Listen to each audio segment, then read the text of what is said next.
everybody, welcome back to another deck profile. The Nightmare Before Christmas is one of my all-time favorite films, and in this video I'll be providing a Nightmare Before Christmas or Halloween Town deck profile. This is another World Racer and is the first deck I'll be showing you that does require cards that were only printed in Japanese sets.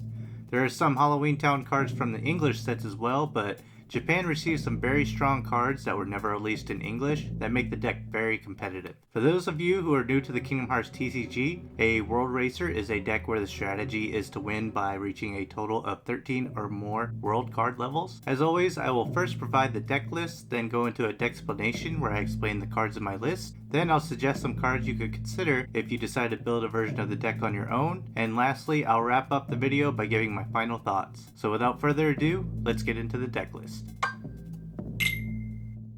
We start out with Halloween Town Sora, level 3 from Endless Darkness as our player card. 3 copies of the Mayor. 2 copies of Sally, level 0. 2 copies of Zero, level 1 from Break of Dawn.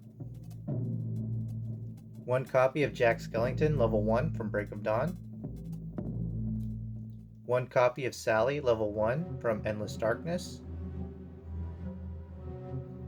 3 copies of Jack Skellington, level 2 from Endless Darkness. 2 copies of Santa Claus. 1 copy of Dr. Finkelstein. 3 copies of Donald, level 3 from Endless Darkness. 2 copies of Goofy, level 3 from Endless Darkness. 1 copy of Jack Skellington, level 3 from A Darkness Awakened. 1 copy of Donald Duck, level 4 from A Darkness Awakened. 1 copy of Jack Skellington, level 4 from Break of Dawn. And 1 copy of Cloud, level 4. 2 copies of Bambi, level 3. 2 copies of Gravity. 1 Blizzaga. 1 Kiraga. 3 copies of the Decisive Pumpkin equipment card. 1 copy of Lock, Shock, and Barrel. 1 copy of Lock. 2 copies of Graveyard. 1 copy of Oogie Boogie from Endless Darkness. 2 copies of Halloween Town level 1. 3 copies of Halloween Town level 2. And 3 copies of Halloween Town level 3. There are a total of 47 cards in the deck that mostly consist of characters from the Nightmare Before Christmas, but our pals Goofy, Donald, Cloud, and Bambi will also be joining us on a stroll through the graveyard. Since there are Japanese exclusive cards in the deck, I'll provide a link to the translations below and also go over them in my Decksplanation. Halloween Town Sora level 3 is a Japanese exclusive from Endless Darkness that has 5 heart points, 4 attack value, and it's one of only 2 player light cards that have a magic value of 2. The stats may seem a bit underwhelming for a level 3, but in my opinion this is one of the best player cards in the game when paired with Halloween Town cards because of the abilities. His text reads that the Decisive Pumpkin equipment card adds an additional +3 to your attack value, and all dark cards on your Halloween Town worlds lose their text. The latter is insanely good because all of the annoying text on the dark cards my opponents will place on my worlds no longer have any effect. This is the only card in the game that blocks come into play effects from dark cards placed on my worlds, since the ability is always in play as a player card. Essentially, I only have to worry about dealing the required number of damage to dark cards in order to defeat them, and any bonuses my opponent would normally get from come into play effects from dark cards no longer apply. Decisive Pumpkin only adds 1 attack value on its own, but with Halloween Town Sora's ability, he gains +3 in addition to the 1 when he has it equipped, bringing his total attack value to a respectable 8. Having 2 magic value on a player card is also beneficial because I am able to cast level 2 magic cards at any time I want. I don't normally spend this much time discussing a player card, but this is one instance where the player card is a big reason for the deck's success. I will be referencing Halloween Town Sora often in this deck profile.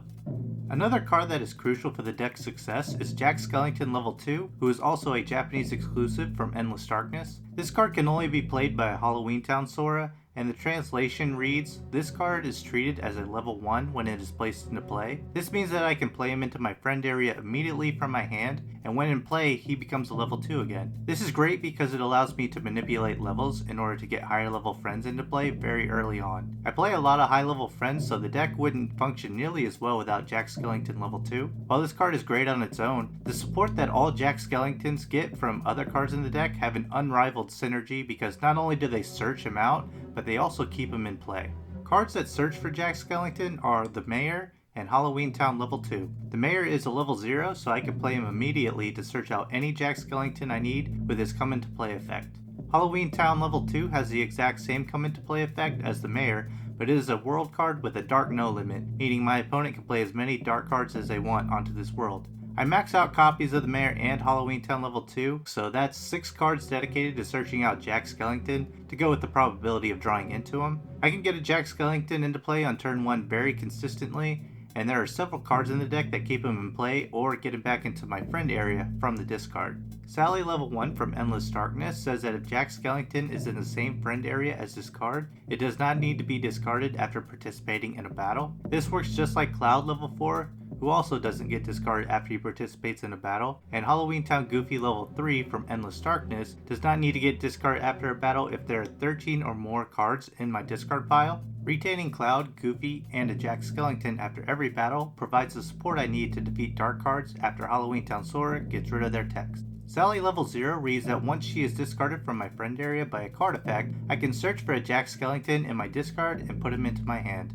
Similarly, 0 level 1 allows me to choose a Jack Skellington from the discard and immediately put him into play with no card effects when he is discarded from the friend area. Jack Skellington level 1 from Break of Dawn can also come back into my friend area on his own during my discard phase as long as Halloween Town is my topmost world card. Since I only run Halloween Town world cards, I'm guaranteed to have a Jack in my friend area when I'm able to get Jack level 1 into play at any point during the game. Lastly, I want to mention Dr. Finkelstein as a more unconventional option to get cards into my friend area from my discard. He has a come into play effect that lets both players choose 3 friend cards from their discard to participate in a battle or challenge with no text as long as Halloween Town is the topmost world card, and then they are discarded during my discard phase. Since this is a world racer, Dr. Finkelstein gets me 1 turn of big support to rush down a dark card on my world, and even though my opponent gets 3 cards into play as well, they are discarded during my discard phase, so it would only matter in the off chance I decide to challenge them. All good decks need draw power for consistency, and there are great draw cards built for Halloween Town, such as Santa Claus and Halloween Town Donald level 3 from Endless Darkness. Santa Claus allows me to draw 1 extra card during my draw phase if he is in the friend area, and then I choose 1 card from my hand to discard. This is great, and discarding cards is not an issue in this deck because this deck is built to recycle cards from the discard pile. Halloween Town Donald can only be played by a Halloween Town Sora, and he also allows me to draw an extra card during my draw phase if he is in the friend area with no drawbacks. These 2 cards allowing me to draw up to 8 cards instead of 6 gives me a huge advantage over my opponent. Another draw card I decided to include is Bambi level 3, which has a come into play effect to draw 2 cards. Bambi level 3 is a magic friend that is a draw engine staple in several decks, and he fits seamlessly into this one since there are so many friend cards that have a magic value of 3 or more. To take advantage of the magic value at my disposal, I play a good variety of magic cards. Gravity can be cast by Halloween Town Sora since he has a magic value of 2, and when cast both players must choose and discard a friend or magic friend they control. Gravity is a nice bit of added disruption that can kick off some of my card abilities, and as I have already mentioned, discarding cards doesn't really hurt this deck, so there's no real drawbacks. I play 1 copy of Blizzaga for some additional magic damage, and 1 copy of Kiraga really helps keep me in the game since Halloween Town Sora only has 5 heart points. Donald Duck level 4 helps me search for whatever magic card I need, with a come into play effect that allows me to search for a magic card from my deck and put it into my hand. I recommend the Donald Duck level 4 from A Darkness Awakened, if possible, for the aesthetic of the deck. To slow down opposing world racing decks, I have a lot of tricks up my sleeve when it comes to dark cards. Lockshock and Barrel from Endless Darkness is a level 1 dark villain with only 7 POW, but its effect says that when this card is discarded, it goes back into my hand. This effect seems great, but I cut it down to 1 copy because I play with the exact translation I have available to me, and it doesn't say that I may choose to put Lock, Shock, and Barrel back into my hand. I initially had multiple copies of Lock, Shock, and Barrel, but in my playtesting, they kept cluttering my hand during my draw phase. Still, this is a good card so that I always have something to throw onto my opponent's world, so having 1 copy is nice. Graveyard is one of the best dark cards in the game, and I'd argue that in this deck it is the best dark card in the game. Graveyard has a come into play effect that your opponent must show you their hand, and you choose 1 card to discard. This is the ultimate form of disruption because I can discard a key card that my opponent is holding on to that can be the difference in the game. For example, if my opponent needs to play 1 more world card to win, I could discard it and possibly prevent them from winning. Some may be thinking that on my turn, my opponent may not be holding on to any cards, which could make this kind of situational, but in a Halloween Town deck, there are cards that allow me to recycle Graveyard's effect over and over throughout the course of a game, which essentially takes away from my opponent ever being able to hold on to good cards after they finish their turn. Locke is a level 4 dark villain with 10 POW, and when I put him onto my opponent's world card, I get to search my deck for 1 Oogie Boogie card and put it onto my opponent's world regardless of level. This doesn't ignore the dark limit on world cards, but if the dark limit does permit me to play Oogie Boogie, I could possibly have him in play very early in the game since the level is ignored. When Oogie Boogie from Endless Darkness comes into play, he has a card effect that varies based on the number of Halloween Town dark cards in play. If there is 1, he can only be discarded in a battle or challenge, so in this case he has to be defeated in battle. If there are 2 Halloween Town dark cards, I am able to draw an additional card during my draw phase. Paired with Santa Claus and Halloween Town Donald level 3, I could possibly be drawing up to 9 cards during my draw phase. If there are 3 Halloween Town dark cards in play, my opponent draws 1 less card during their draw phase, so that would provide a nice bit of disruption. As I mentioned when discussing Graveyard, there are a few cards in the deck that allow me to get back dark cards from my discard pile. When I have the Decisive Pumpkin card equipped, I'm able to choose 1 Halloween Town dark card from my discard pile and put it into my hand every time I play a Halloween Town card. Unlike Wishing Lamp and Pegasus that were errated to where their effects only kick in when a world card from their respective worlds is played, Decisive Pumpkin was not deemed broken at the time, so I'm able to retrieve a Halloween Town dark card whenever I play any card that is considered a Halloween Town card. This allows me to recycle Graveyard's ability very easily, so maybe Decisive Pumpkin would have gotten an errata because of this somewhat broken combination. Jack Skellington level 4 has a come into play effect that also lets me retrieve a Halloween Town dark card from the discard pile, so he comes in handy in case I don't have a Decisive Pumpkin card equipped, and if I do, he allows me to get an additional Halloween Town dark card from the discard pile. Another fun card to pair with my dark cards is Jack Skellington level 3 from Darkness Awakened, which lowers all dark cards in play and in players' hands by 3 levels. This is awesome with Graveyard and Locke because they become level 1 dark cards. With Locke being a level 1, it's possible to get an Oogie Boogie onto my opponent's world as early as the first turn of the game. Wrapping up the deck is the other 2 Halloween Town world cards I play. Halloween Town level 1 discards the top card of my deck, and if it's a Dark Heartless card,